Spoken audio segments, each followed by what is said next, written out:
دین کی بات پھیلانا صدقہ جاریہ ہے۔ ثواب کی نیت سے ویڈیو کو شیئر ضرور کیجیے۔ جزاک اللہ۔ آقا کریم رؤوف رحیم صلی اللہ تعالیٰ علیہ وسلم کو اللہ رب العزت نے جو چند لمحوں میں معراج کی سیر کروائی، مسجد حرام سے مسجد اقصیٰ تک، اور پھر وہاں سے ساتوں آسمان، سدرۃ المنتہا، اور جو کچھ اللہ رب العزت نے چاہا وہ حضور پاک علیہ السلام کو اس کا مشاہدہ کروایا،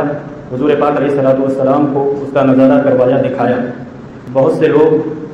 حضور پاک علیہ السلام کی اس تیز رفتاری کے ساتھ کیے جانے والے اس سیر کی یا اس سفر کی ان لوگوں کو سمجھ میں نہیں آتی، تو وہ حضور پاک علیہ السلام کی اس تیز رفتاری کے متعلق شک اور شبے میں مبتلا ہوتے ہیں کہ اتنی تیزی کے ساتھ یہ سفر یا یہ سیر کیسے ممکن ہے۔ اس کے لیے سورہ نمل کی آیت نمبر 38 دیکھیں، اور پھر حضور پاک علیہ السلام کو اللہ رب العزت نے جو یہ معراج کا تحفہ عطا فرمایا ہے، تو اس تیز رفتاری کو دیکھ کر کے اس تیز رفتاری کو سمجھنے میں ایک مدد ملے گی اور انشاءاللہ تعالی ایمان میں اضافہ ہوگا۔ سورہ نمل کی آیت نمبر 38 ہے۔ اللہ رب العزت ارشاد فرماتا ہے، حضرت بلقیس جن سے بعد میں حضرت سلیمان علیہ السلام کا نکاح ہوا، ابھی تک وہ ایمان نہیں لائی تھی، تو وہ حضرت سلیمان علیہ السلام نے جب ان تک اللہ کا پیغام پہنچایا کہ سورج کی پرستش چھوڑ کر کے ایک وحدہ لا شریک کی عبادت کی جانب آئیں، اور معبودان باطلہ کو چھوڑ کر اللہ رب العزت کی پرستش اور اس کی بندگی کی جب آپ نے دعوت دی، تو پہلے بلقیس نے کچھ تحفے تحائف بھیج کر کے حضرت سلیمان علیہ السلام کو منانا چاہا، لیکن جب تحفہ اور ہدیہ دے کر کے بلقیس کی جانب سے جو لوگ آئے تھے، جب وہ حضرت سلیمان علیہ السلام کے پاس پہنچے تو انہیں بڑا تعجب ہوا کہ وہ جو کچھ لے کر کے آئے تھے، اللہ رب العزت نے اس سے بہت زیادہ انمول چیزیں، خزانے اور نعمتیں حضرت سلیمان علیہ السلام کو عطا فرمائی تھی۔ حضرت سلیمان علیہ السلام نے فرمایا کہ یہ جو کچھ تم لے کر کے آئے ہو اسے لے کر کے واپس جاؤ، ہمیں اس کی ضرورت نہیں ہے، تمہیں جو کچھ کہا گیا ہے بس وہ کرو، یعنی اللہ پر ایمان لاؤ اور شرک کو چھوڑ دو۔ تو حضرت سلیمان سے ملنے کے لیے، ان کی مملکت اور بادشاہت کو دیکھنے کے لیے، اور جا کر کے ان سے بات چیت کرنے کے لیے، اپنے معاملے کو سیٹل کرنے کے لیے، جب بلقیس ملکہ سبا وہ اپنا ملک اور اپنی بادشاہت سے نکل کر کے حضرت سلیمان علیہ السلام کی بارگاہ کی جانب آئی ہیں اور صرف 3 میل کا فاصلہ رہ گیا تھا، اس وقت حضرت سلیمان علیہ السلام اپنے دربار میں موجود درباریوں سے فرما رہے ہیں، یا ایھا الملأ ایکم یأتینی بعرشها قبل ان یأتونی مسلمین۔ اپنے درباریوں سے فرما رہے ہیں کہ تم میں کوئی ایسا ہے کہ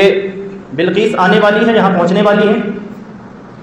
تو اس کے یہاں آنے سے پہلے، اس کے یہاں پہنچنے سے پہلے کوئی ایسا ہے کہ اس کا جو تخت ہے، جس تخت پر اسے بڑا ناز ہے، تو کوئی ایسا ہے کہ اس تخت کو اس کے یہاں آنے سے پہلے جو ہے وہ میرے پاس لا کر کے حاضر کر دے۔ تو اگلی آیت میں، آیت نمبر 39 میں اللہ رب العزت ارشاد فرماتا ہے، قال عفریت من الجن، ایک جن میں سے ایک جنات کھڑا ہوا جو ان کے دربار میں حاضر تھا۔ اللہ تعالیٰ نے حضرت سلیمان علیہ السلام کو انسانوں پر، جناتوں پر اور تمام چیزوں پر بادشاہی اور ان کی حکومت عطا فرمائی تھی، تو سب آپ کے تابع فرمان تھے، کھڑے رہتے تھے ہاتھ باندھے، اور حضرت سلیمان علیہ السلام انہیں حکم دیتے تھے، وہ حکم کی تعمیل بجا لاتے تھے۔ تو جب حضرت سلیمان علیہ السلام نے اپنی اس خواہش کا اظہار کیا کہ بلقیس کے آنے سے پہلے کوئی تم میں ایسا ہے کہ وہ تخت اس کا میرے پاس لائے، تو ایک عفریت جن جو ہے وہ اچھا جن نہیں تھا، نیک نہیں تھا، خبیث جن، جس کا ترجمہ اعلیٰ حضرت نے کیا کہ یہ خبیث جن تھا، وہ کھڑا ہوا اور اس نے عرض کیا، انا آتیک بہ قبل ان تقوم من مقامک، حضور اگر آپ چاہتے ہیں تو آپ اس مجلس میں ابھی موجود ہیں، یہ آپ کی جو مجلس ہے اس کے برخاست ہونے سے پہلے وہ تخت میں لے کے آؤں گا، جبکہ وہ تخت بہت دور ہے۔ اور وہ یہ بھی بہت بڑی بات تھی جو اس جن نے دعویٰ کیا کہ میں آپ کے اس محفل کے برخاست ہونے سے پہلے، آپ کے یہاں اپنے جگہ سے اٹھ کر کے جانے سے پہلے وہ تخت لا کر کے حاضر کر دوں گا۔ وَإِنِّي عَلَيْهِ لَقَوِيٌّ أَمِينٌ، اور یہ قوت بھی مجھے حاصل ہے اور میں امانت دار بھی ہوں، یعنی لے کر کے آؤں گا، اس میں ہیرے جواہرات جو بھی چیزیں لگی ہوئی ہیں، تو یعنی میں امانت کے ساتھ پہنچا دوں گا، جیسا وہاں ہے ویسا ہی لا کر کے پہنچا دوں گا، نہ تو خیانت کروں گا اور نہ ہی میں کمزور ہوں کہ میں اپنے وعدے کو پورا کرنے میں کامیاب نہ ہوں، تو میرے پاس قوت بھی ہے اور میں امانت دار بھی ہوں۔ آپ کی یہ محفل برخاست ہونے سے پہلے وہ تخت میں لا کر کے آپ کے پاس حاضر کر دوں گا۔ اگلی آیت میں حضرت سلیمان علیہ السلام کے وزیر اور حضرت سلیمان علیہ السلام کے صحابی کہ بہت سے مفسرین نے جن کا نام آصف بن برقیہ بتایا ہے، انہوں نے عرض کیا، قرآن مجید کہتا ہے آیت نمبر 40 میں، قال الذی عنده علم من الکتاب، جسے اللہ رب العزت نے ان درباریوں میں سے کتب سابقہ آسمانی کتابوں کا علم اللہ رب العزت نے عطا فرمایا تھا، اس میں اعظم عطا فرمایا تھا، وہ کھڑے ہوئے اور عرض کیا انا آتیک بہ قبل ان یرتد الیک طرفک، اس نے عرض کیا کہ حضور میں آپ کی پلک جھپکنے سے پہلے وہ تخت لا کر کے آپ کی بارگاہ میں حاضر کر دوں گا۔ تو آپ تیز رفتاری دیکھیں، حضرت آصف بن برقیہ یہ سلیمان علیہ السلام کے صحابی ہیں، اللہ کے ولی ہیں، اللہ کے نیک بندے ہیں،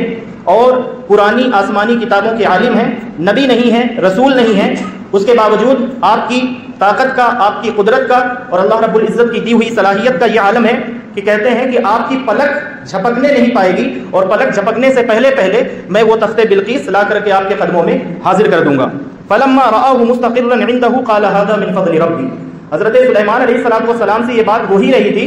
کہ انہوں نے اللہ رب العزت کی دی ہوئی طاقت سے اور اس پاور سے، اس قدرت اور اس اختیار سے یہ بات ہو رہی تھی کہ پلک جھپکنے سے پہلے میں لے آؤں گا، اور یہ بات ابھی ہو ہی رہی تھی کہ اس حضرت آصف بن برقیہ نے، حضرت سلیمان علیہ السلام کے درباری نے اور آپ کے وزیر نے، آپ کے صحابی نے، اللہ کے اس نیک بندے اور ولی نے وہ تخت بلقیس حضرت سلیمان علیہ السلام کے پلک جھپکنے سے پہلے لا کر کے حاضر بھی کر دیا۔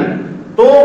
جب حضرت سلیمان علیہ السلام کے دربار کا ایک درباری جو کہ صحابی ہیں، اللہ کے ولی ہیں، لیکن اللہ کے نبی نہیں ہیں، تو جب غیر نبی کی قوت کا، غیر نبی کے اختیار کا، اور اس کو اللہ رب العزت نے جو رفتار عطا فرمائی ہے، جب اس کی طاقت اور اس کے کمال کا یہ عالم ہے کہ وہ پلک جھپکنے سے پہلے، وہ تخت کوئی چھوٹی موٹی چیز نہیں ہے کہ جسے آپ جیب میں رکھ کر کے لے آئیں، وہ تقریباً 7 کمروں کے اندر تالے میں بند تخت ہے، اور 80 ہاتھ لمبا ہے، 60 ہاتھ چوڑائی ہے اس کی، اتنا لمبا، اتنا چوڑا، اتنا بڑا تخت ہے، اور اسے لا کر کے حضرت آصف بن برقیہ حضرت سلیمان علیہ السلام سے فیض پانے والا، اس کو اللہ رب العزت یہ پاور، یہ طاقت عطا فرماتا ہے۔ پچھلی کتابوں کا جنہیں علم عطا فرمایا تو انہیں یہ کمال حاصل ہو گیا کہ وہ تخت بلقیس کو اتنی تیز رفتاری کے ساتھ لا کر کے حاضر کر دیتے ہیں، تو جس پر اللہ کا آخری کلام نازل ہوا ہو، جس پر اللہ رب العزت نے قرآن مجید نازل فرمایا ہو، اور جس پر اللہ تعالیٰ نے اپنا آخری کلام نازل فرمایا ہو، تو اگر وہ اس تیز رفتاری کے ساتھ سفر کرنے جائے اور جا کر کے آ جائے تو اس میں کون سی عجیب بات ہے؟ اس میں کوئی بھی عجیب بات نہیں ہے، یہ تعجب کرنے کا سبجیکٹ نہیں ہے۔ معراج کا جو واقعہ ہے یہ سبجیکٹ ہے ایمان لانے کا، یہاں امتحان ہے ایمان کا۔ اگر کوئی تعجب کرتا ہے اور تعجب کی وجہ سے اس واقعے کا انکار کرتا ہے مسجد حرام سے مسجد اقصی تک جانے کا، تو یہ صریح قرآن مجید کی آیت کا انکار کرنے کی وجہ سے انکار کرنے والا کافر ہوگا، چونکہ اللہ رب العزت قرآن مجید میں وہ یہ بتا رہا ہے کہ ہم لے کر کے جانے والے ہیں۔ ایک بندے کا حال سوچیں کہ یہ ہے کہ وہ اپنی تیز رفتاری کے ساتھ جب وہ اتنے بڑے تخت کو پلک جھپکنے میں لا کر کے حاضر کر دیتا ہے، تو حضور پاک علیہ السلام یہ دعویٰ نہیں کر رہے ہیں کہ میں گیا ہوں۔ جب بندے کا یہ حال ہے تو جو خالق کائنات ہے، جو ان اللہ علی کل شیء قدیر ہے، وہ کہہ رہا ہے کہ میں اپنے بندے کو لے کر کے گیا ہوں۔ تو جب بندے کا حال یہ ہے اور غیر نبی کا حال یہ ہے، صحابی کا حال یہ ہے، اللہ کے ایک ولی کی شان یہ ہے کہ وہ تخت بلقیس کو پلک جھپکنے سے پہلے لا کر کے حاضر کر دے، تو پھر خالق کائنات اگر یہ دعویٰ کرے کہ میں اپنے محبوب بندے کو، مصطفیٰ جان رحمت کو مسجد حرام سے مسجد اقصی تک اور پھر وہاں سے آسمانوں تک، سدرۃ المنتہا تک، جنت اور جہنم سب کچھ دکھا کر کے چند لمحے میں لے آیا، تو یہ دعویٰ اللہ رب العزت کا ہے۔ جب ایک بندہ پلک جھپکنے میں یہ سب کچھ کر سکتا ہے تو اللہ رب العزت تو پھر خالق کائنات ہے، وہ مالک ہے، وہ مولا ہے، وہ معبود ہے، وہ ان اللہ علی کل شیء قدیر ہے، پھر اس کے لیے یہ کوئی بعید بات نہیں ہے۔ تو ہم سب کا کام یہ ہے کہ ہم حضور پاک علیہ السلام کو اللہ رب العزت نے جو یہ عظیم شان عطا فرمائی، حضور پاک علیہ السلام کے اس واقعے معراج پر ایمان لائیں، اور حضور کو ملنے والے اس تحفے پر اللہ رب العزت کا شکر ادا کریں کہ اللہ تعالیٰ نے ہمارے آقا کریم صلی اللہ تعالیٰ علیہ وسلم کو یہ عظیم تحفہ اور حضور کو یہ عظیم نعمت اللہ رب العزت نے عطا فرمائی۔ ویڈیو دیکھنے کا شکریہ۔ اگر آپ چینل پر نئے ہیں تو سبسکرائب کر لیں، اور ساتھ ہی ساتھ بیل آئیکن پر بھی کلک کر دیں تاکہ یوٹیوب ہماری ہر ویڈیو کا نوٹیفیکیشن سب سے پہلے آپ کو بھیج دے۔ جزاک اللہ۔